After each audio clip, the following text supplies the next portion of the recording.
Welcome to part 2 of the Quitting Smoking Weed Masterclass. My name is Dr. Frank. I'm the founder of Addiction Mindset Recovery Coaching Programs, which are dedicated to helping people quit nicotine, THC, energy drinks, and adult media content, substances I once struggled with.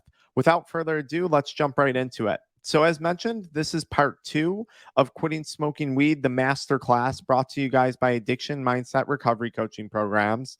And today we're going to be talking about emotional discipline and how to maintain emotional regulation throughout your quitting, sobriety, or recovery process. Before we go into things, just a little bit of housekeeping. If you haven't already watched part 1, I linked that in the video description.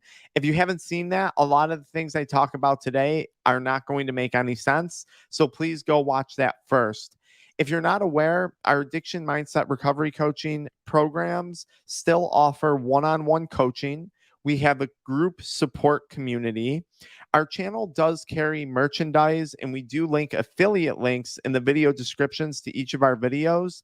If you find this content helpful and you so feel compelled, please feel free to either make a channel donation or purchase some of the books we recommend through the affiliate links, or check out our merchandise. Each of these things helps me continue to grow the channel and provide free content just like this. I want to emphasize this is part 2 of 3. So there's going to be one more video coming in about a week or so to complete this series on the Quitting Weed Masterclass. And then lastly, we are now live with the Kick It Crave Less supplement pre-launch list. So please check that out. You can find more information on that in the pinned comment or the video description to join that pre-launch wait list. Okay, here's the mindset for today. You are not, let me emphasize this, you are not an addict. There is so much more to you than addiction. So why are we going to go another day, another second, another week, or another month allowing ourselves and everyone else around us to define us as an addict? You might be a business owner. You might be a father. You might be a mother. You might be a spouse. You might be someone else's significant other. You might be an athlete. You might be a coach. You might be a teacher, a doctor, a lawyer, or an attorney. You might be an influencer. You might be a health and fitness enthusiast. You might be a leader in your community. You might be a peer to someone else. There are so many more positive things that make you you that are not addiction related. And I would highly encourage anyone watching this to stop identifying and let go of the concept of being an addict and an addict. Envision what it is you want to be. Look at the positive things that you already are and start to get your actions in line with that person. If you keep telling yourself an addict and you keep labeling yourself as such, you're going to keep behaving as such. And that's certainly not the intention of our programs or what we're here to do today. To some extent, fake it till you make it. How would a sober person behave? How would a rational person behave? How would a stoic person behave? How would someone who has good emotional regulation behave? That's how you want to start to think. Continue to call out the lies. So this is Voldemort. We brought him up in part 1 of our presentation, and we identified that he represents the addicted voice that lives within our brain, within our mindset, right? So we have the human brain and the addicted brain. And if you're in the process of quitting, let's say you're 2 weeks in or so, there's a good chance that that addicted voice is still saying things like, hey, it wasn't so bad. I'll just try one more hit. It will be different this time. One more hit just to make sure. This is where you challenge the addiction. Or even worse, everything's going well in my life since I quit. So I'm going to start smoking weed again to celebrate the celebratory relapse. All of these things are BS. They're lies that are being spewed by that addicted voice. I know it. You know it. Your family knows it. Your friends know it. Everyone knows it. It's your responsibility to continue practicing calling out these lies and creating separation between yourself and the addicted voice. I want you to remember something as we go throughout today's presentation. You're quitting for a reason. And that reason isn't because you feel good while you're going through this weed addiction or smoking weed or whatever it is you're trying to quit. You're not quitting because you feel good. You're not quitting because your life has been fulfilled and satisfactory. You're quitting because you don't like the way you feel.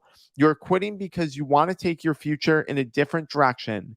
And you're quitting to gain back all the things in life that addiction has robbed from you. So please keep all of that in mind and continue to call out the lies as we go through today's presentation. Again, we're going to be talking about emotional regulation. And here's two quotes for you guys. Don't let your emotions distract you from doing what needs to be done. Control your emotions, or your emotions will control you. Don't be a slave to your emotions. Learn how to control them. So many people, myself included, for years of my life, fell victim to the mentality of, oh, I feel tired. Therefore, I'm not going to do this today. I feel sad. Therefore, I'm going to take X drug today to change how I feel. I feel happy. Therefore, I'm going to take X drug to enhance the happiness. Whatever the emotion was, you don't need to continually respond to it. You don't need to allow your emotions to control you. But what you do need to do is learn how to control them. And that's exactly what we're going to talk about in today's video. And more importantly, I would say you got to control them, because emotions, as that quote said, are going to stand in the way of what needs to be done. And if you do that, ultimately your life is probably going to be fairly unproductive. And an unproductive life leads to a life that kind of lacks purpose. And when our life lacks productivity and purpose, we become bored. And when we become bored, we tend to indulge in substances. At least I do. All right. So, one of the biggest parts to quitting smoking weed is understanding, why is it that you're so emotional? Like, what's going on? Because the more you can understand what's happening in your brain and body, the easier it is to quit, because then you at least have explanations for your behaviors or why you feel the way you feel. First things first, one of the major withdrawal symptoms of quitting smoking weed is insomnia.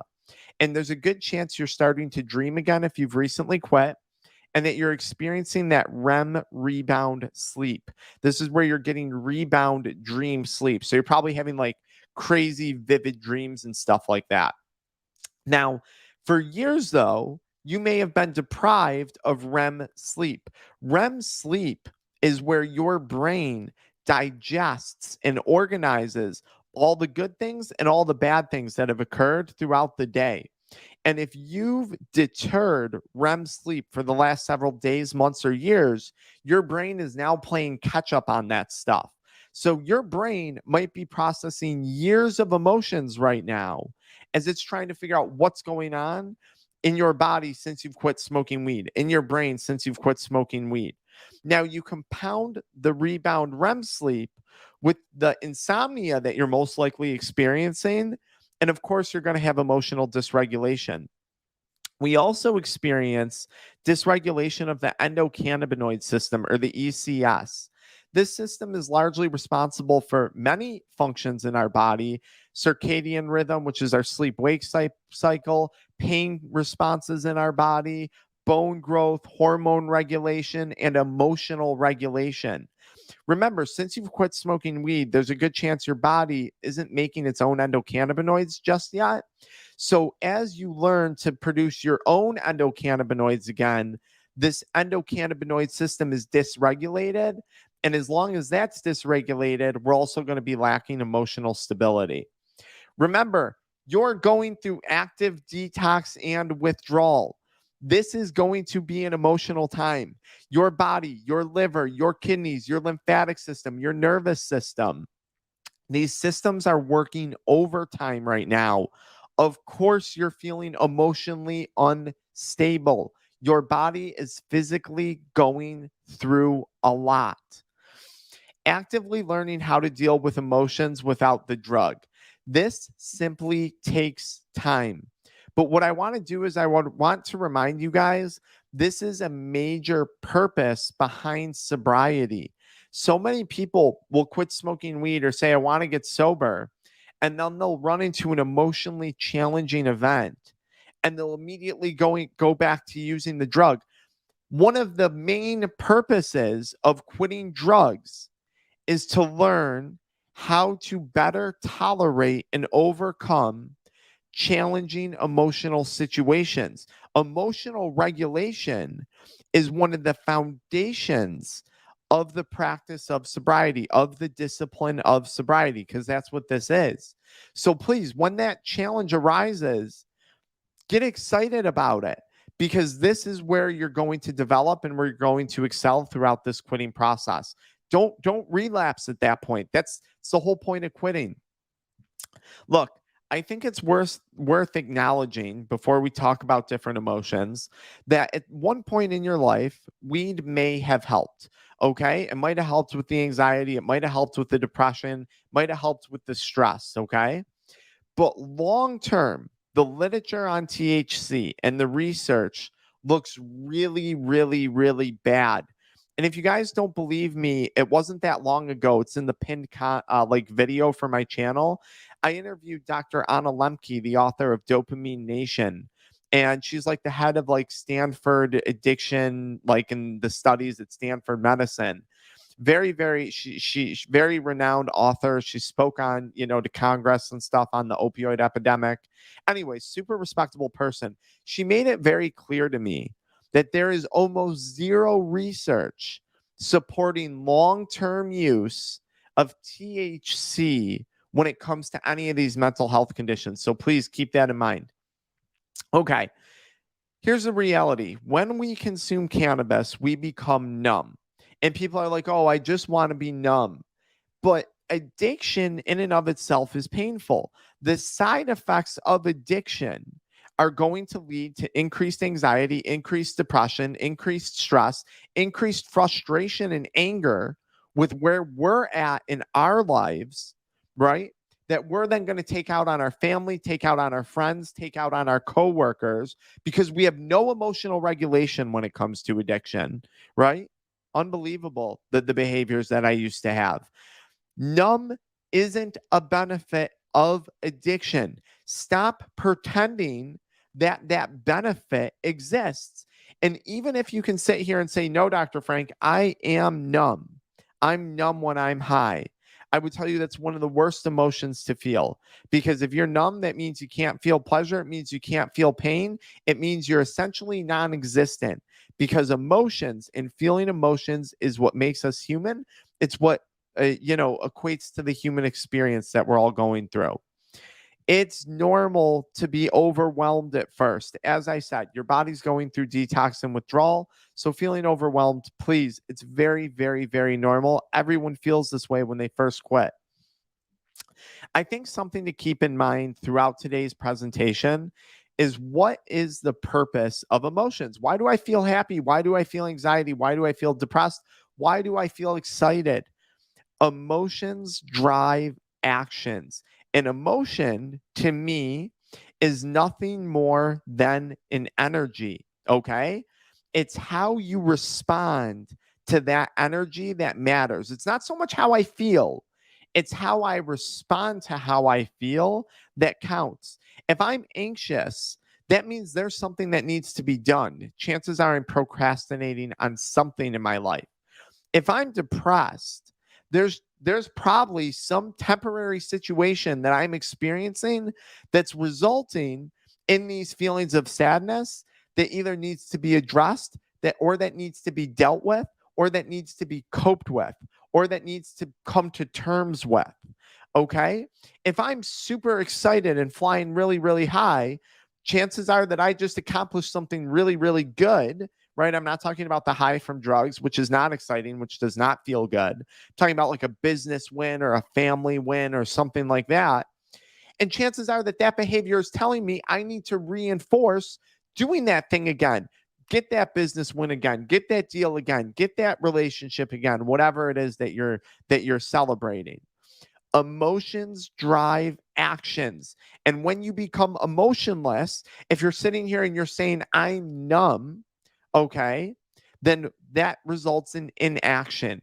And inaction results in boredom, and boredom leads to more substance use. Okay. Is this starting to make sense how addiction takes advantage of us? Even worse, some people, they're so manipulated by weed, so manipulated by addiction. They'll have an emotion, they'll smoke weed, they suffer the side effects of addiction. Those side effects result in anger, stress, anxiety, and depression. And then those emotions lead to smoking more weed because that's the action that addiction has manipulated the person into taking over and over and over again.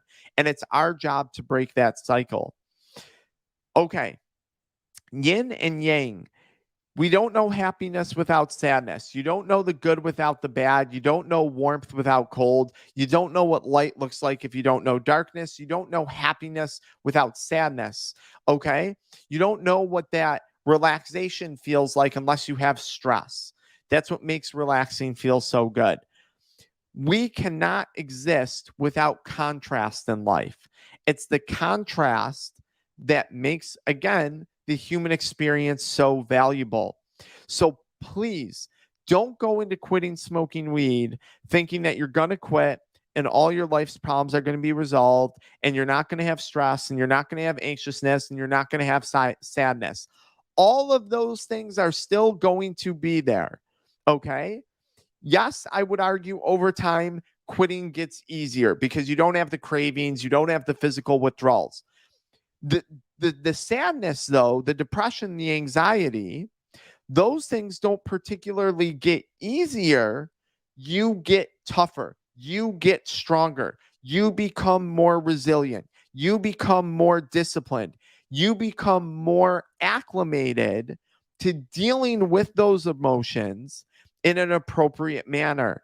That's what the practice of sobriety and recovery is all about. So don't go into this thinking nothing bad's going to happen, because if you're 2-3 weeks into quitting, I promise you a challenging situation is going to come up. A depressing situation is going to up. It's a guarantee. But it's those things that make life good and that make life bad. There's no pleasure without pain. And if that's a concept you need help understanding, please check out the video description and get Dr. Anna Lemke's book, Dopamine Nation. She does an incredible job of explaining the pleasure pain balance that occurs within our brains, which we talked about in part 1 of the Quitting Weed Masterclass. Don't miss the point of sobriety. This is what recovery is all about. Dealing with our emotions, not running from them, not numbing them. So when they come up, don't run. This is why you're doing this. This is where the work is getting put in. The reality of emotional regulation is we can't control everything. I can't control how someone else treats me. I can't control the fact that someone else doesn't care about me. I can't control the fact that so and so seems to be so happy all the time, despite the fact that I'm sad. I can't control who yells at me. I can't control who blames me. People are going to contact me and they're going to email me hundreds of emails a day, and I get to what I can. And they'll say, I relapsed. You didn't respond to this email. I can't control your response to me not responding to an email. That's on you. That's your responsibility. That's your accountability. I can't control others and how others try and make me feel. All I can control is my response to the circumstances that I have most likely placed myself in, period. I can't control what happens, but I can certainly control my reaction to what happens. It's not about what happens to you.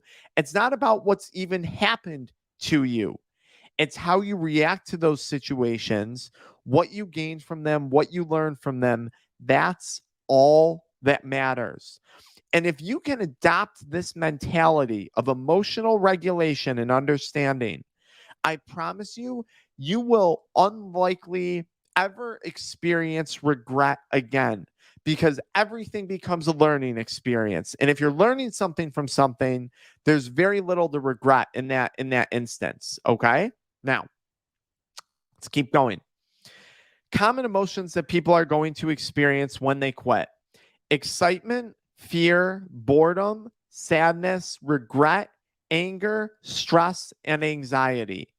Here's the thing about cannabis addiction: we don't get to pick and choose the emotions that we do and don't feel throughout active addiction. So I'm going to get high to numb the pain of depression, to numb the stress of anxiety. But then addiction also robs me of that happy moment of my life, of that joyous moment of my life, of that moment of gratitude. In addiction, we don't get to pick and choose what it is we do and don't feel. If you become numb, if that's your goal, you've now lost your choice. And this is one of the worst consequences of addiction. You can't have happiness without sadness. You can't have pleasure without pain. You cannot pick and choose. And addiction is no better example of that. Inaction on our emotions is the worst of decisions, maybe with the exception of if your action is going to do more drugs. Let's start to break down some of these emotions now that we're 21 minutes into this presentation, getting the mindset right. There's the emotion of wanting something. I want weed. Too bad. Too bad. Don't have it. Do you really want that? Do you really want all the consequences that have resulted from that? Is that really what you want? The outcomes that you're currently experiencing? Ask yourself that next time you find yourself saying or experiencing the emotion of wanting weed, wanting to smoke. Is that really what you crave? Is that really what you want? Because I don't think you'd be watching this. Chances are you crave better finances. You crave an acceleration in your business. You crave an acceleration in your physical health. You crave better, deeper, longer lasting connections in relationships. Is that really what you want? And if the answer is yes, do what ought to be done. Okay? Sometimes you just have to say, too bad, you can't have it. The same way that you might be talking to a child. Okay? Because when we look at this, when I look back on addiction, when I look back on my behaviors and my emotional dysregulation, it is comparable to that of a toddler. And I'm saying this in the most empathetic of ways. Looking in the mirror and understanding that and realizing that was key in my sobriety and continues to be in maintaining it. I'm a grown adult. You're an adult. You're not a toddler crying for its binky. Think about it. I want to take off today. I don't want to go to work today. Too bad. It ought to be done. You have bills to pay. You have a family. You have responsibilities. I want to be fit. Good. How are you going to do it? What's the action plan? I want more money. Good. What needs to be done? I want to be sober. Good. How do sober people act? What steps do they take to maintain sobriety? If you truly want something, identify what needs to be done to get that thing and start to put an action plan in place and then start taking action on it. Period. That's it. There's no rhyme or reason to this. That will satisfy that emotion of wanting. Okay? At the same time, acknowledge that just because you want something doesn't mean that you necessarily need that something. You're not a toddler. You're not a child. This is powerful. You are in control of telling your brain what it needs and what it desires. You run the show, not it. A want is not a need. Don't get discouraged. Regret.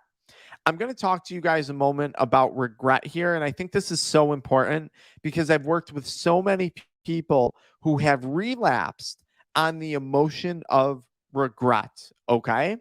So I think first, start by acknowledging I am where I am because of the decisions that I've made, but at least I'm not where I was. When you first quit smoking weed, you might kind of become more aware of all the things that have been screwed up in your life, and you might start to get a lot of regret.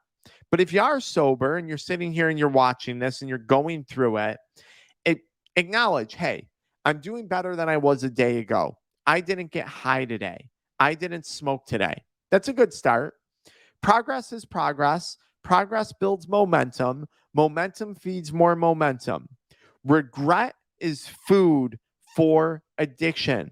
Regret is one of those emotions that addiction loves to manipulate because addiction understands that if it can manipulate regret, it can get you to feel stressed, angry, depressed. And then what do? Because you don't have emotional regulation. You go back to smoking more weed. Okay. Now, how else do we deal with regret? This is so crucial. Regret does not automatically equate as a missed opportunity for success. So many people think like, oh man, if I just wasn't high, my marriage would have went better. If I wasn't high, I would have landed that seven-figure business deal. If I wasn't high, I would have been in so much physical shape. I would have been in such better shape. Regret does not equal a missed opportunity of success. Who's to say that you would have accomplished those things anyways? Yeah, chances might have been better that you would have accomplished those things if you were sober, but it doesn't necessarily mean that it would have worked out. So stop looking at regret as if everything would have been totally different because that's not necessarily the case in most cases. Okay. Focusing on missed opportunity and you overlook the opportunity right in front of you. This is how we are blinded by addiction. If you're so busy tied up in the past, you're going to miss out on your future. Okay. If you're blinded by missed opportunity, you're never going to see what's sitting right there, smack dab right in front of your face. Because addiction is a facade, it's a smoke and mirrors, and it blinds us. You create your own opportunity. You are no longer going to wait for one. The perfect time to quit is never going to come. And the longer you wait, the more you're going to experience regret. And really, what is regret? Regret is a warning sign. It's the universe, it's your body, it's other people, it's circumstances, it's the universe telling you, don't do this again. Do something different. That's what regret is. Start listening to it, start identifying it, and you're not going to have to deal with it anymore. Okay. But again, don't get tied up in it. Learn from it. This is a learning experience. We all must suffer one of two things: the pain of discipline or the pain of regret and disappointment. The choice is yours. Both are hard, both are challenging. Being addicted sucks. It's hard. Being sober, at least in the beginning, it's hard. I'm not even going to say it sucks, but it kind of does because of the withdrawals. Pick one. It's your choice. Boredom. This is another common emotion that often resulted in my relapse and that I see a bunch of other people relapse because of. One of my most famous quotes, weed makes you content with being bored. It doesn't cure the boredom. Okay. And I think realizing this is a major part of sobriety. Oh, I'm so bored. I'm so bored. Yeah. You're sitting around getting high all the time. You're not operating at your maximal potential. You're not in line with your ethics. You're not in line with your morals. You're not in line or behaving like the person that you know you are capable of becoming. Of course, you're bored. Good. That boredom is what's going to give you the space and the opportunity to go fix all of these things. There's a lot of work to be done. Maybe it's in your relationships. Maybe it's in your finances. Maybe it's in your physical health. Maybe it's in your faith-based community. I don't know, but you have a lot to do. Okay. And the longer you allow the boredom to set in, the more you're going to realize how much time you have, and you can use that time to go fix things. It makes sense that you're bored. Also, you've spent a lot of time smoking weed, right? It makes sense that you're bored. You got rid of a thing that was a big part of your life for a while. Also, for some people, not everyone, but for some, addiction involves kind of a lot of chaos and a lot of disorganization and a lot of unruliness. Okay. It's not a word, but you know what I mean. Don't mistake the peace and the quiet. Don't mistake that for boredom. Okay. A lot of people go through addiction and they wind up in really bad circumstances and they mistake the peace for boredom. Don't do that. Okay. Don't fall for that. That's addiction manipulating your emotions. But the boredom, I promise you, it's a blessing if you allow it to exist and then you fill it with things that give you a return on your investment for your time, period. Anger. If you're feeling angry, you have to start to ask yourself, what is it that needs to change? What are your outlets for anger going to be? Remember, your endocannabinoid system is rebalancing. Chances are you're going through detox and withdrawal. Chances are you're experiencing insomnia. It makes sense that you're going to experience some anger. What are you going to do to manage it? Talk therapy, deep breathing, yoga, meditation. Are you going to work out? Are you going to go to a boxing class? I take out my anger doing target practice. Are you going to get into fighting? Are you going to take karate? I don't care. Are you going to watch YouTube videos about managing anger? It's your responsibility to fix it and understand a lot of the anger that you have is because you have put yourself in the current circumstances that you are in.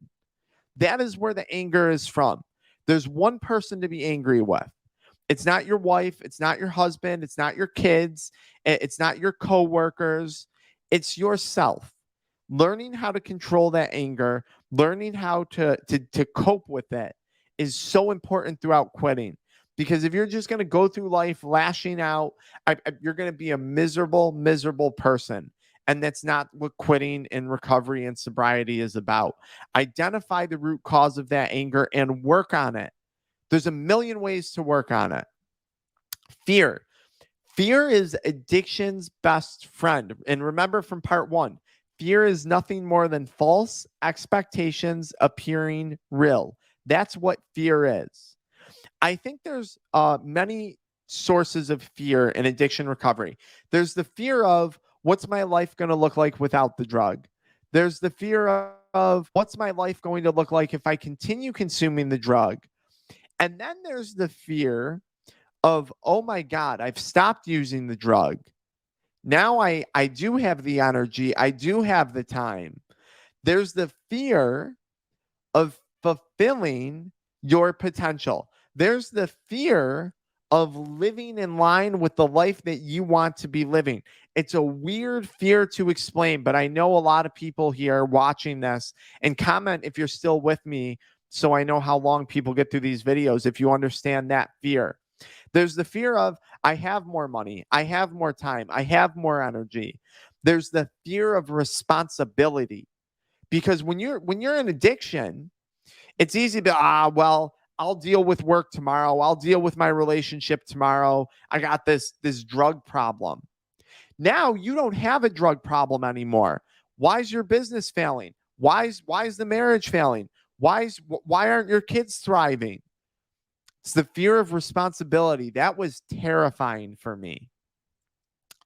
Don't forget, addiction loves to take advantage of this fear. So simply identify how it's taking advantage of it, call it out, and move on from it. Depression. It's normal to experience depression when you first quit. Your body is going through physiological changes when it comes to dopamine levels, serotonin levels, adrenaline levels. It's normal. Your body has to rebalance. And remember, when you consume a drug for a long enough period of time, and Dr. Anna Lemke talks about this in her book, Dopamine Nation, you hit the pleasure side of the brain so frequently, your brain starts to downregulate pleasure by putting it in a state of dopamine deficit, despite the fact that you're still doing drugs. And then you start to experience more pain and you start to experience something called anhedonia. Constant drug consumption leads to anhedonia. Anhedonia is a lack of joy in life. To quote Dr. Andrew Huberman, addiction is the progressive narrowing of things in life that bring us joy. And this quite literally has to do with the dopamine deficit that addiction creates. Okay. So depression makes sense in the beginning stages of quitting. Do something about it. Okay? Talk therapy, meditation, community, supplements, nutrition, lifestyle. Try taking cold showers. Watch YouTube videos on it. Do something. Take action. Don't just sit there. The best thing I do for motion is for depression is remain in motion. It's very rare that I'm sitting still. I don't get bored. It's very rare that I get sad or I get depressed because I am constantly doing, I am constantly producing, and I'm not spending hardly any time consuming. Okay. Medication is a valid option for people, and we will talk about that more later on. I don't think it should be a starting point, but if you're on the verge of ending it all and medication can help you and it can improve your quality of life, that is an option. Okay. But I'm not saying, hey, trade cannabis for Lexapro. Okay. That's not at all what I'm saying. So don't interpret it as that. Okay, anxiety. The purpose of anxiety, how I view it, is it's nothing more than an energy. And it's an energy surrounding a circumstance in my life that needs to change. Period. That's it. I'm procrastinating. I'm in a relationship I'm unhappy with. I'm in a job I'm unhappy with. I'm in a financial situation I'm unhappy and I'm anxious about because I can't afford stuff. Anxiety is an energy. And instead of putting that energy, one of your most valuable resources, your energy, into drugs, you put it into solutions. Okay. Self-help books, planning ahead, deep breathing, yoga, showers, not procrastinating, trying to sleep, eating healthier, working out in the gym. We have these books, From Stress to Success. One of my favorite books, Why Zebras Don't Get Ulcers. Okay. Incredible books on managing anxiety and stress. I linked them in the video description for you guys to Amazon. We also have the Kick It supplement that my company has developed.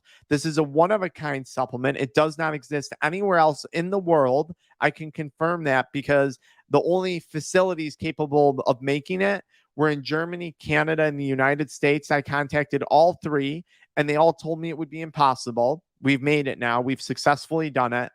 And we have some ingredients in here that have been clinically shown to help with stress management. Okay. We have some of that stuff. So be sure to check this out. You can join the pre-launch list. Okay. Where you can learn more about that. All right. Excitement. You can join that in the pinned comment. There's a Stan link. The pre-launch list is in there. Excitement. How are we going to deal with excitement? This is an odd one because like a lot of times when we're going through addiction recovery, people experience an exciting event in their life and they don't know how to regulate the emotion of excitement. Don't chase a high with a high. One of the main points of sobriety is trying to get yourself to a more level emotional regulation, a level, a balanced point, okay? Homeostasis, if you will. All right. So next time you get a business win or you get a relationship win or you get a faith-based win or whatever it is, financial win, don't chase that high with a high because there's always yin and yang. There's going to be an up and there's going to be a down. And the more up you try and artificially bring yourself, the harder you're going to fall. Appreciate the organic high for what it is, but don't try and artificially inflate that high any further because then you're going to fall just as hard. Enjoy the chase, not the reward. This is how you are anyways, right?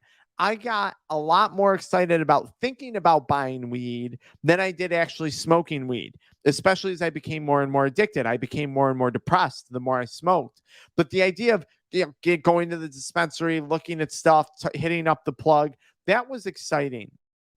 Enjoy the chase, not so much the reward. Okay. Enjoy the journey, not so much the destination.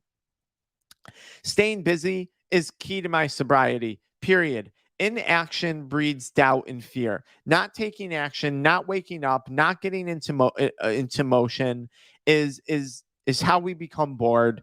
And when we become bored, we get stuck in our heads. And then that fear creeps in, that doubt creeps in, that depression creeps in, that anxiety creeps in.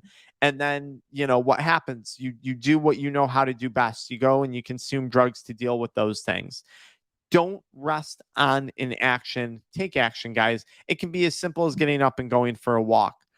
What's a timeline for emotional recovery? I think the timeline is dependent on how long it takes you to go through a series of different events that provoke anxiety, events that provoke fear, events that provoke happiness, and events that provoke sadness. I think for most people, it's about a year to go through all these different events and learn how to get through them without the substance. Okay. So that's the first timeline. Now, a harder timeline, though, or it's not like harder, but like a more firm timeline, a more definitive timeline, it's about 30 days from quitting for dopamine regulation to start to balance out again. Okay. So that's one thing. Around 30 days, it usually gets better. They say it's about 2 weeks for your body to start producing its own endocannabinoids again. So I think after 2 weeks, you should start to see some positive changes. Certainly within a month. 90 days is my gold standard. And it was about a year of work and going through life without a drug to really get good at it. And listen, guys, it's something I continue to practice. It's something I continue to develop and learn on. So important. Emotional regulation is a practice. Sobriety is a discipline. Stoicism is a discipline, whatever. Okay. It's an ongoing thing. You don't get it and have it and then just maintain it forever. It requires continual effort and continual work, period. Okay. All right. So now we got the timeline out of the way. Let's talk about medication. So what about medication assisted quits? Yeah, listen, guys, if you're smoking weed and you're in straight up psychosis, none of this matters. None of what I said matters because you've clinically lost your mind. You're so irrational, nothing's going to snap you out of it. You got to quit the drug, and then you might need some antipsychotics to get back on track. There's nothing wrong with that. If you quit and you're so depressed and you're so convinced that you're going to kill yourself, talking to your doctor about Wellbutrin or Zoloft or Lexapro because the anxiety has crippled you since quitting is not a bad idea. Here's the caveat, though. Talk to your doctor with the intention of getting off of this. That's the plan that's so often overlooked. The goal is to not wind up on some other drug completely. But if you need to bridge your sobriety process with another substance, do that. Do it under the guided direction of a physician who knows what they're talking about and who's going to help you develop a plan for tapering off of this stuff long term, if that's your goal. Okay. I say this every time. I see bad stuff happen when it comes to Adderall being prescribed for the fatigue. I see bad stuff happen when they prescribe Xanax to people. Unless maybe we're dealing with psychosis or something. I see bad outcomes with that. So stuff that I see kind of go well sometimes, Lexapro, Wellbutrin, sometimes I see that help out a lot. And again, I wouldn't start here with medication. Try all the other stuff first. Give it a really good effort. And if you're still like worse off than you were in addiction, well, then for the love of God, get help. Okay. It's an option. I'm not saying you need it, but it's an option. Now we're going to go into part 2 of this presentation where we're going to talk about all the positive attributes that you already have. And we're going to talk about how to strengthen those things, which is going to further help support emotional regulation. Now, before we do that, though, you guys can send me emails. All right. If you want to learn more about our one-on-one coaching, all right, feel free. If you enjoyed this, please check out our merchandise, check out the affiliate links, help support the channel, make a donation. The thing I'm most excited about, joining the Kick It pre-launch list, we've developed a supplement that helps to promote relaxation, clarity, and focus. Okay. And it's a one-of-a-kind supplement. And it's developed with the intention of supporting those things because those are common things that people experience when they're quitting substances. So we've developed a supplement that's supplemental to all the other lifestyle changes and modifications that you're making while quitting. And I am beyond excited about it. It's over like 2 years in the making, and we're launching that in the next 2 to 3 weeks. That will be available. So join the pre-launch list, and let's get into the next slide. All right, let's keep going. All right. So the 2-week hump. Now, most people, when they quit, they're going to run into a 2-week hump, and it's going to be a challenging time. The question and what's going to get you through that hump is going to depend on the traits that define you as a person. Remember, you're not an addict. You have incredible traits. You have incredible qualities. And I'm going to show you what each of those things are and how we can further strengthen them in your sobriety and recovery process. All right. You can't always get what you want. All right. You can't, I'm not going to say. All right. Cheap dopamine versus quality dopamine. Just because you want something doesn't mean that you need something. Your brain does not understand the difference between cheap dopamine from alcohol and quality dopamine from that meaningful relationship. All your brain sees is ones and zeros, dopamine, dopamine, dopamine, dopamine. Okay. Your brain also is hardwired to choose the easier of the things. And it does that with good intentions. It does that with the hope of making your life easier.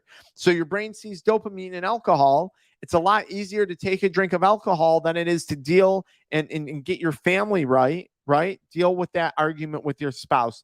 Deal with that work situation. Study to get that good grade on the test. A lot easier to drink the alcohol or smoke the weed. And your brain says, hey, I want to make this easy for you. Go drink the alcohol instead. But what actually happens is your brain is kind of dumb without your guidance. It winds up creating more pain, and it actually winds up making life much harder. Your brain doesn't know what's best for you. You know what's best for you. It's our responsibility to make those decisions. And we already have every trait and everything we need to do so. And I'm going to prove it to you in this portion of the presentation. What is the point of my programs? What is the point of all of this? It's to break the addicted voice. It's to kill. It's to crush the addicted voice. It's to control the addicted voice. And it's to create an addiction mindset. I should have fixed the grammar there. That's the point of my programs. What is an addiction mindset? Like, there's a lot of misunderstanding behind what my company actually stands for. It's a stop at nothing attitude. It's a I'm going to figure this out come hell or high water. And it's a push, push, push, push, push, despite numerous setbacks.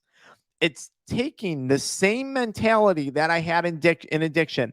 I'm going to stop at nothing to smoke. I'm going to figure out how to get more weed, no matter how broke or how jacked up my life is. I'm going to push through this. I'm going to push through this relapse. I'm going to push through this failure, and I'm going to get high, get high, get high. Okay. It's that mentality, but applying it to something in life that's going to give you a positive return on your energy and time. The two most valuable things you could ever invest in your life, energy and time. Do you not want a positive return on those things? Ask yourself that, because addiction isn't going to give it to you. But the addiction mindset, that just might, if you apply it correctly. How do we build this unstoppable mindset?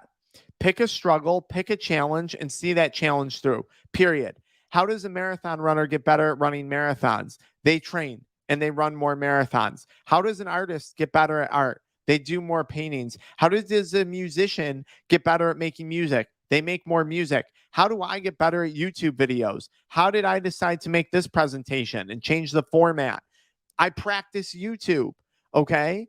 The only way to build an unstoppable addiction mindset is to practice. So I would challenge you to pick the practice of sobriety, pick the discipline of sobriety, and continue to choose sobriety and recovery over and over and over again.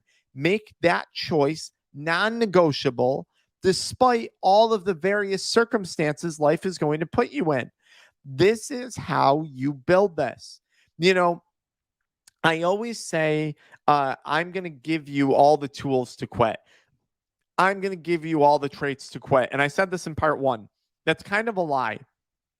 You already have every tool and every trait you need to get sober, to quit drugs. You already have them all. Okay?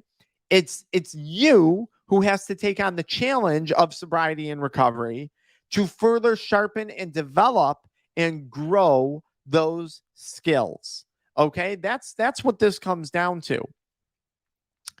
Don't let the struggle choose you. Choose the struggle.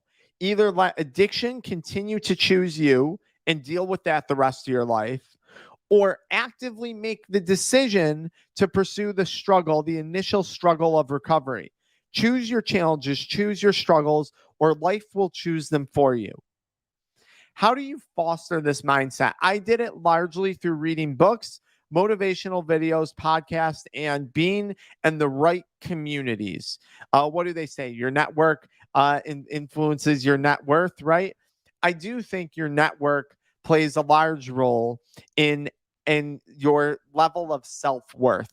Okay, if you hang around people who are confident, if you hang around people who value their health, value their families, value their energy, and value their time, and they ultimately have a high level of self-confidence and self-worth, you're eventually going to adopt those traits and those behaviors, and naturally your self-worth is going to increase. Okay.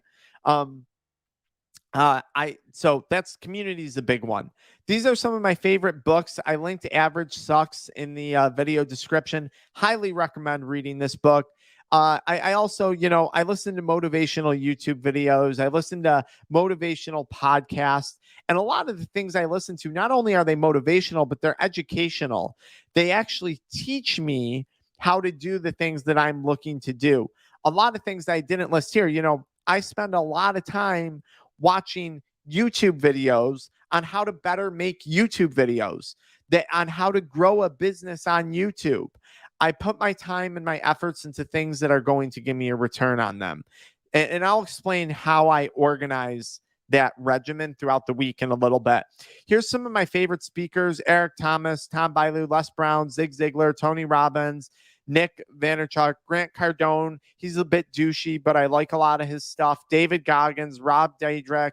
He's one of my favorites. Rob, he's the creator of Fantasy Factory. He kind of ran MTV for the last 30 years. MTV wouldn't be around without what he had on there, in his show Ridiculousness. But he's a really good example of a balanced person.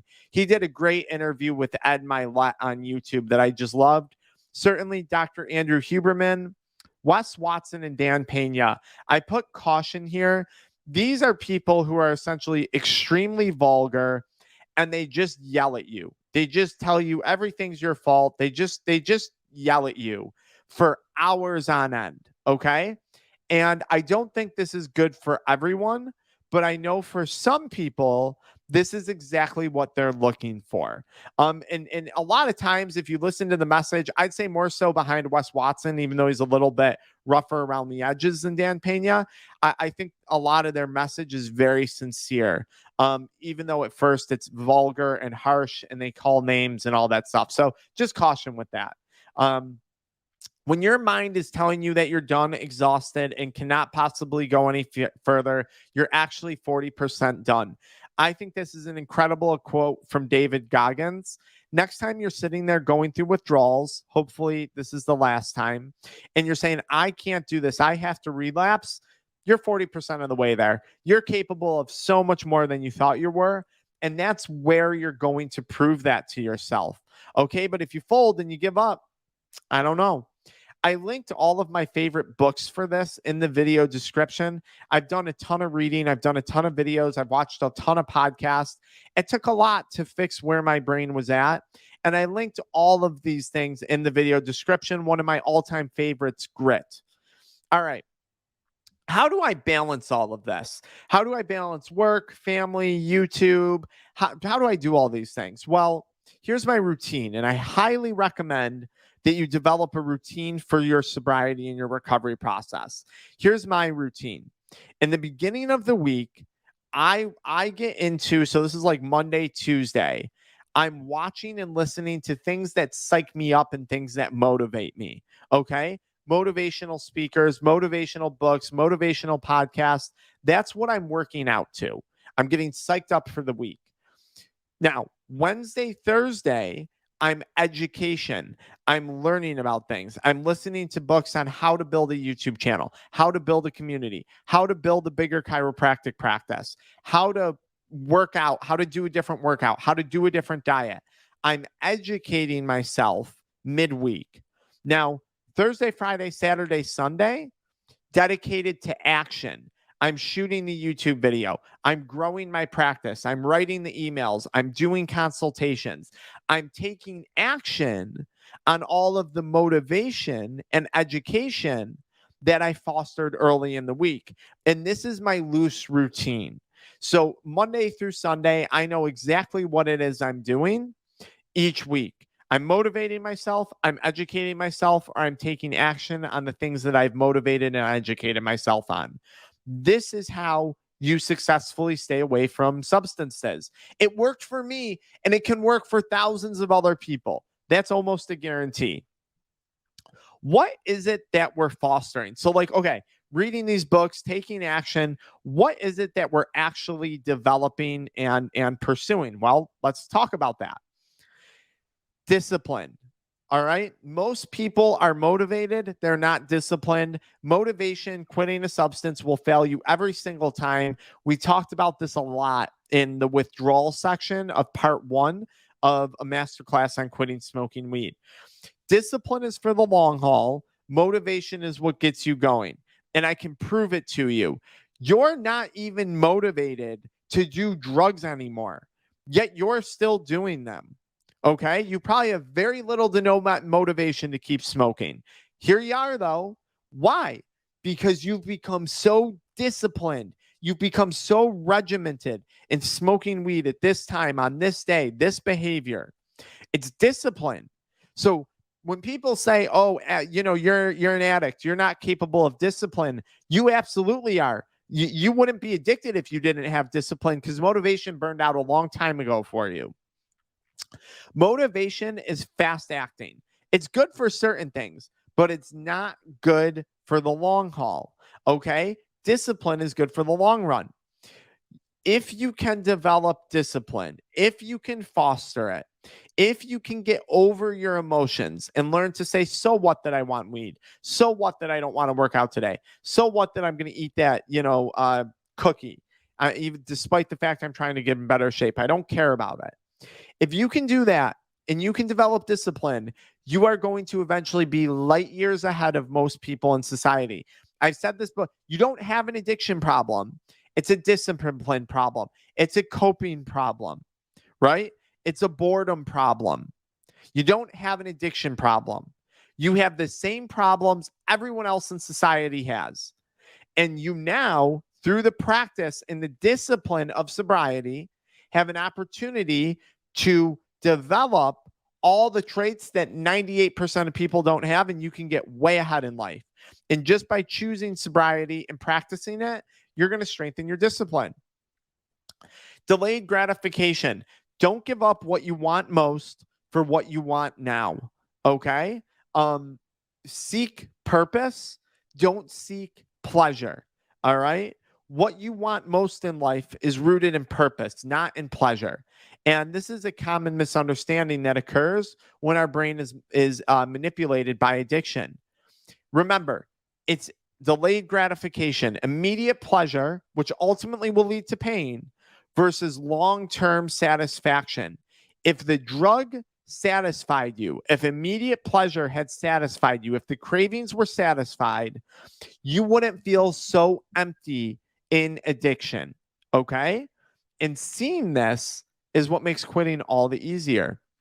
So this is what we want to practice. Now, sobriety is the perfect way to practice delayed gratification, because the fruits of your labor in sobriety are not going to kick in until around a few months to a few years. I'm however many years into this now. I think maybe 7, 8 years into this quitting. It's incredible year after year how much better things just keep on getting for me. It blows my mind, but it's delayed gratification. I'm going to put in the work now.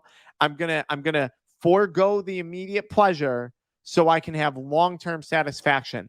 I don't want to be full. I want to be satisfied. Persistence. You just won't stop. You're persistent as hell. You've been addicted for what, weeks, months, years, decades of your life, despite all the setbacks that addiction has created for you. Success is not the absence of failure. It's the persistence through failure. So many people will quit smoking weed. They'll have a lapse. They'll have a hiccup. And they'll say, oh, I failed. I'm going to throw in the towel. I'm done with everything. Even though the goal of this is not perfection, it's discipline, persistence, all this stuff. Perfection doesn't really exist. Yeah, you can be perfect in never picking up a drink again or smoking weed again 100%. But are you always going to wake up, work out 6 times a week, eat healthy every day, never feel regret, never feel sad? No, of course not. Right? Success is persisting through the failures, learning from them, and moving on. We've been so programmed to think that failure is an end-all be-all. Failure is a lesson. The people who are successful are the people who have failed the most. There's a reason why this channel has been so successful at helping so many people quit. There's a reason why the addiction mindset programs and our one-on-one coaching, there's a reason why there's a money-back guarantee. It's that successful because I have failed so many times in my own life. The road to success is often paved in failure. You just have to stay persistent. Grit. And persistence, sobriety, you need persistence. This is how you strengthen it. The longer I'm sober, the more my persistence grows. This is a number one defining factor of success in a person's life. Grit is a personality trait in people who demonstrate passion and perseverance towards a goal despite being confronted by significant obstacles and setbacks. You are going to face numerous obstacles, a multitude of valid excuses, and endless setbacks as to why you should go back to smoking weed. Okay? Things that push you in that direction. If you want to have grit, if you want to have the ability to get back up after getting knocked down and persistence, this is a time to earn it. Screw those setbacks, screw those obstacles. You are going to push through it despite all of the things going wrong. You're going to make remaining sober non-negotiable. There's no conversation surrounding it. That's grit. People with grit are able to self-regulate and postpone their need for positive reinforcement while working diligently on a task. Grit refers to the student's ability to persist after setbacks. Grit is related to anything above all else, mindset. One believes that failures are due to their fixed traits. There is no reason to try again. People who believe in grit have a growth mindset. They're more likely to think that these traits and these behaviors are not fixed and that they are malleable and can change. This is so powerful. Switching from this fixed mindset to this growth mindset and building grit. How do I get grit? Get sober, stay sober. You're going to develop it just by doing that. Continue to make sobriety non-negotiable. You'll develop grit. Then guess what? Then you can take the grit and the persistence and the delayed gratification and the discipline, and you can pump all of those things into creating a better life for yourself, a better business for yourself, a better marriage for yourself, a better school career for yourself, whatever.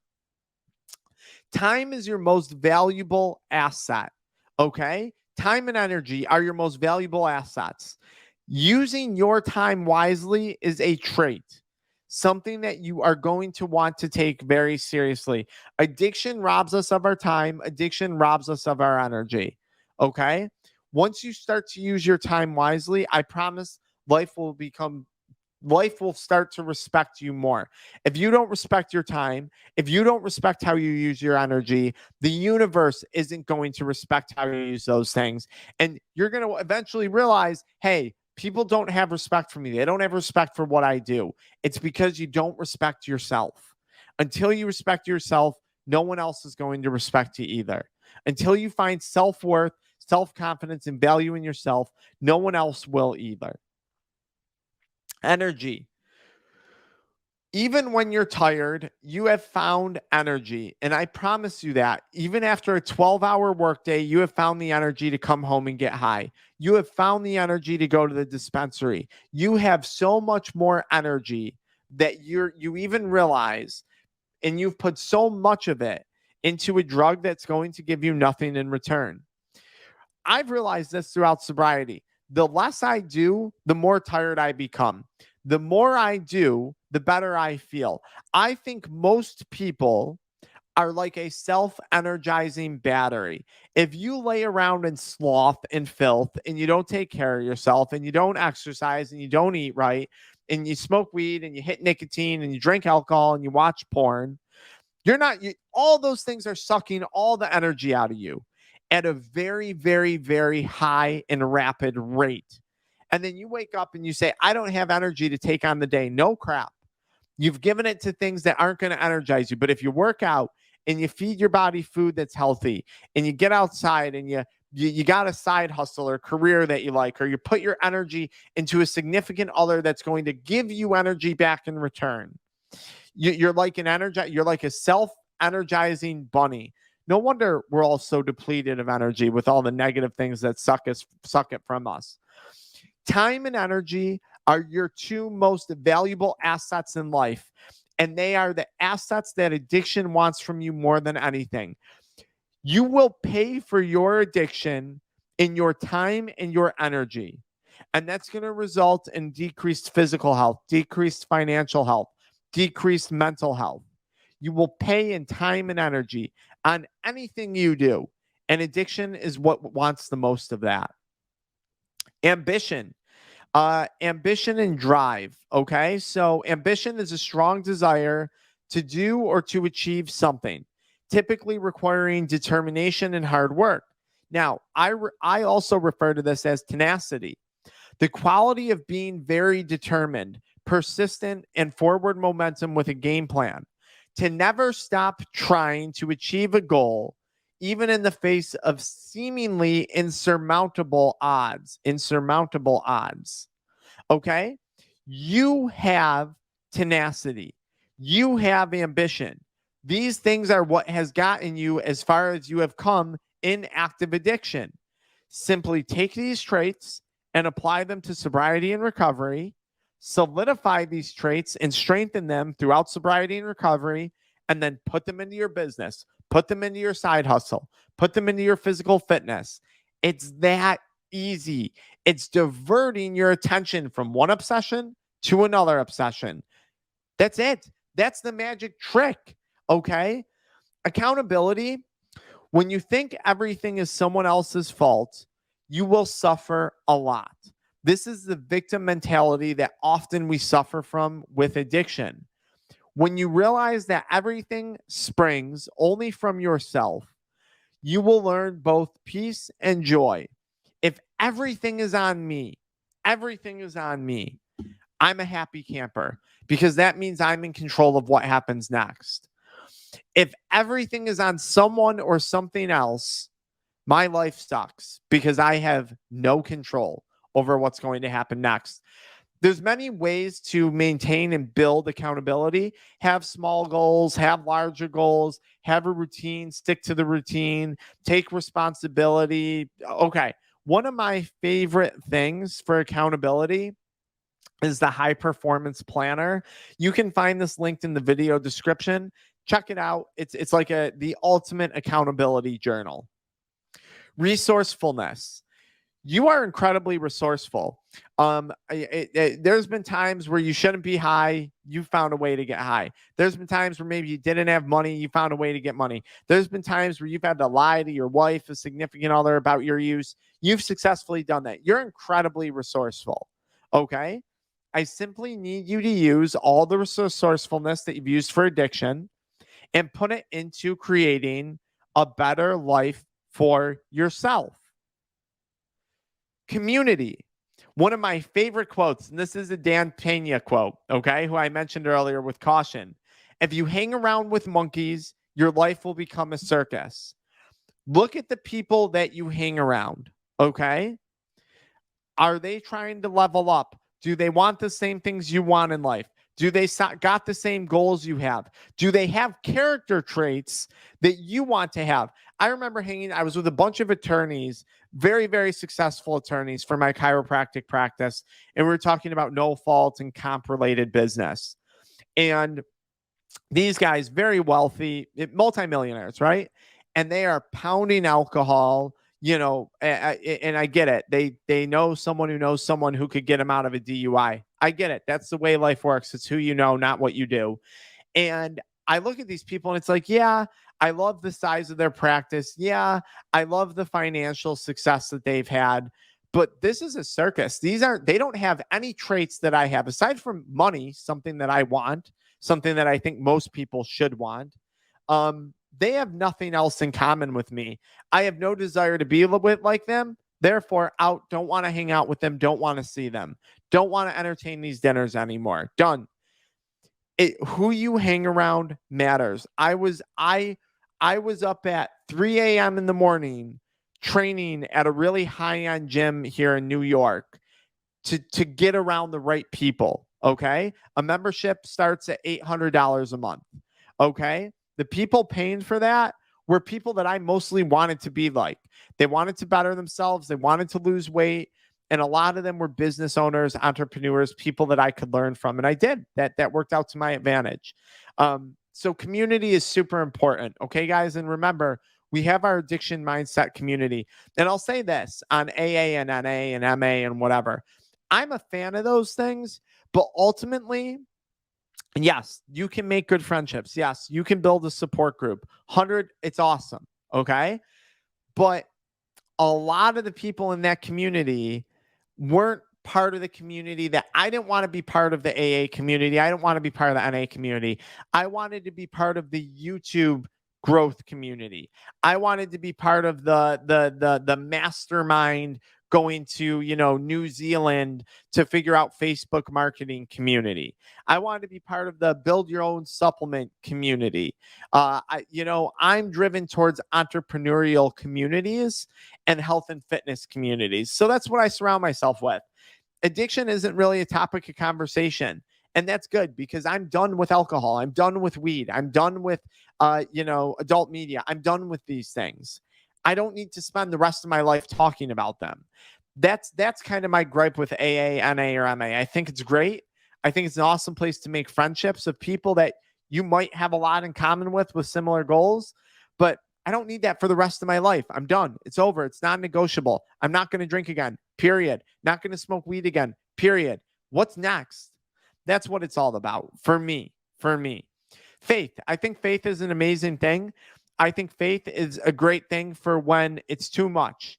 You cannot handle anymore. There is no capacity left to handle how horrible life has treated you.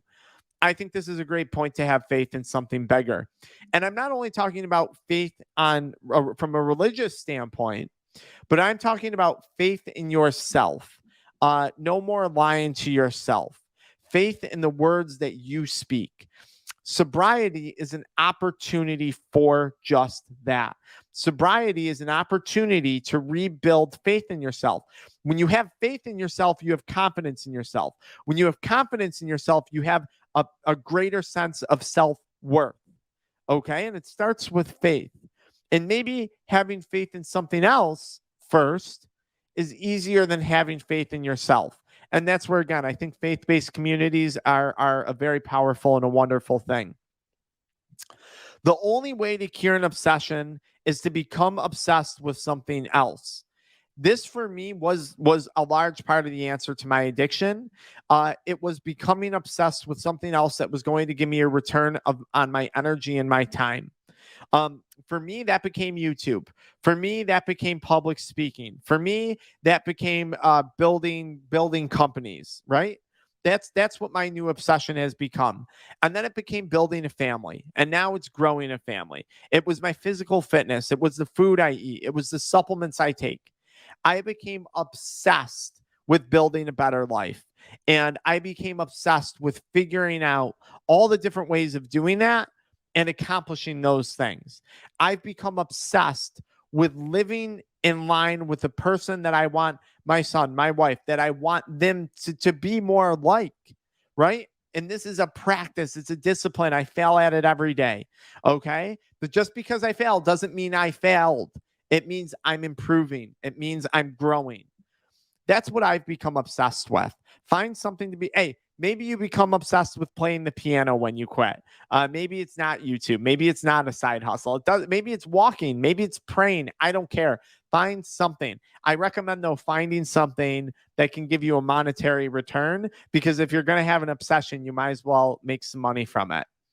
What defines you? I want to repeat this again because this is where we started and this is where we're going to get ready to wrap up. You are not an addict. You have a problem with one of your many character traits. Maybe it's discipline. Maybe it's delayed gratification. Maybe it's grit. Maybe it's something else. Okay. Everyone has these problems. You are no different than anyone else in the world. You are not unique in this struggle. So many people fall victim to addiction because they say, I'm the only business owner with a family of 5 that's addicted to drugs. Therefore, I'm not going to do anything about it, because no one else could possibly understand the stress of being a mother, being a business owner, and having kids. No one else could there's not any other female on the world going through that right now. Addiction wants you to think you're one in a million. And that's why it's impossible for you to quit. You have the same problems that 99% of people in this world have. You have the same struggles that 99% of the people in this world struggle with. And actually, you probably have way less if you're watching this, because that means you have a phone, you have a computer, and you have the financial means to be watching this. There's a lot of people out there who don't have these things. America's, I think if you make over 30 grand a year, you're in the top 1% of the world income, right? So just some gratitude, some perspective on that. You know, you have a coping problem, you have a faith problem, you have a discipline problem. It's a lot better to have that problem than to have an addiction problem, something that's a disease and something that's incurable. Because fixing discipline, we don't say that's incurable. We don't say a faith problem's incurable. We don't say coping is incurable, right? There's a cure for all those things. Oh, wait a minute. It's not rooted in big pharma, this, that, blah, blah, blah. And all, doesn't it make sense? You're getting taken advantage of on so many levels, and you don't need to be. You don't need to be. Okay? What defines you? What traits can you build up? What traits are you already good at?